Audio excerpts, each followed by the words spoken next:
अस्सलाम वालेकुम स्टूडेंट्स, मैं माजिद अली, आपका कंप्यूटर टीचर, आपका वेब डिज़ाइनिंग का टीचर। तो वेब डिज़ाइनिंग के अपडेटेड कोर्स में आज हम जिस टॉपिक को डिस्कस कर रहे हैं, हम डेली का एक CSS और एक HTML इन दोनों की बेस पे काम करेंगे। इसी तरह CSS शिफ्ट हो जाएगा एडवांस CSS 3 के अंदर जाकर, और HTML मूव हो जाएगा HTML 5 और इससे एडवांस चीज़ों में जाकर। तो इस तरह आपको डबल चीज़ें एक ही दिन में सीखने को मिलती जाएंगी। तो आज हम HTML का एक टैग डिस्कस कर लेते हैं। ये लास्ट हमने काम किया हुआ था, इसे क्लोज कर लेते हैं और खाली वाला एक नोटपैड ओपन कर लेता हूँ जिसके अंदर मैं कुछ काम कर सकूँ। तो ये मैंने नोटपैड ओपन किया। ओपन करने के बाद यहाँ इसमें मैंशन कर लेता हूँ अपने पास एक टैग। यहाँ मैं लिख रहा हूँ अपने पास वेलकम, और एंगल ब्रैकेट स्टार्ट की, एंगल ब्रैकेट क्लोज की, कंट्रोल एस किया। मैंने फाइल सेव करना चाहता हूँ मैं, और फाइल को मैं सेव कर लेता हूँ अपने पास आज का font.html। मैं कोशिश करूँगा कि जिस टैग को सिखाऊँ मैं उसी के नाम से फाइल सेव करूँ ताकि आपको समझने में आसानी हो सके कि वो कर है काम।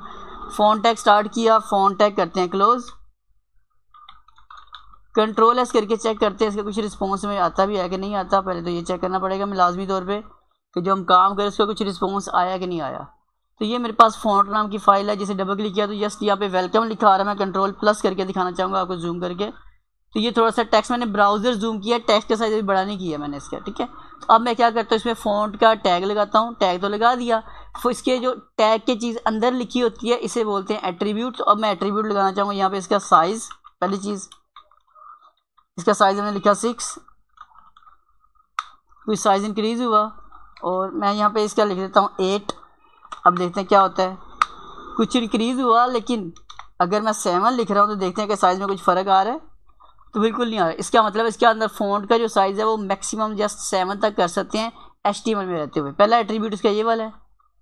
दूसरा एट्रीब्यूट यहाँ पे आएगा इसका कलर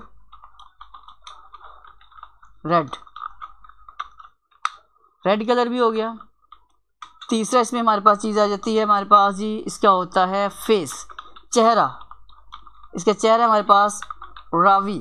मैं इसका कोई रावी, वटाना, एरियल कोई भी राइटिंग स्टाइल का नाम यहाँ लिखेंगे तो वैसा राइटिंग स्टाइल इसमें अप्लाई हो जाएगी। इसमें राइटिंग स्टाइल नहीं पड़ा तो मैं इसमें लिख देता हूँ आकर ARIL, एरियल लिखा, कंट्रोल एस किया और रिफ्रेश किया। तो यहाँ देखेंगे थोड़ा सा टेक्स्ट का राइटिंग स्टाइल भी चेंज हुआ है।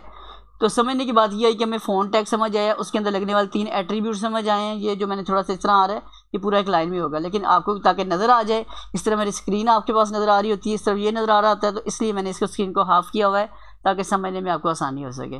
तो इंशाल्लाह नेक्स्ट वीडियो में मुलाकात होती है ताकि आप इसको और अच्छे से समझ सकें, कवर कर सकें। तो वीडियो अच्छी लगे तो इसे लाइक शेयर जरूर कीजिएगा, चैनल पर फर्स्ट टाइम सब्सक्राइब कर लीजिएगा। इंशाल्लाह जल्द डेली आपको 2 वीडियोज़ यहाँ पर मिलती जाएंगी। अगर जिस दिन नहीं होगा तो उस दिन 10,000 फाइन का मैंने वादा किया हुआ है। तो आज भी 2:07 हो चुके हैं। आज अपलोड मेरी मुश्किल होती करने में, लेकिन शुक्र है कि अभी मैं रिकॉर्ड कर पाया हूँ और अभी मैं इंशाल्लाह जल्दी से अपलोड करता हूँ, ठीक है। तो थैंक यू जी, अल्लाह हाफिज़।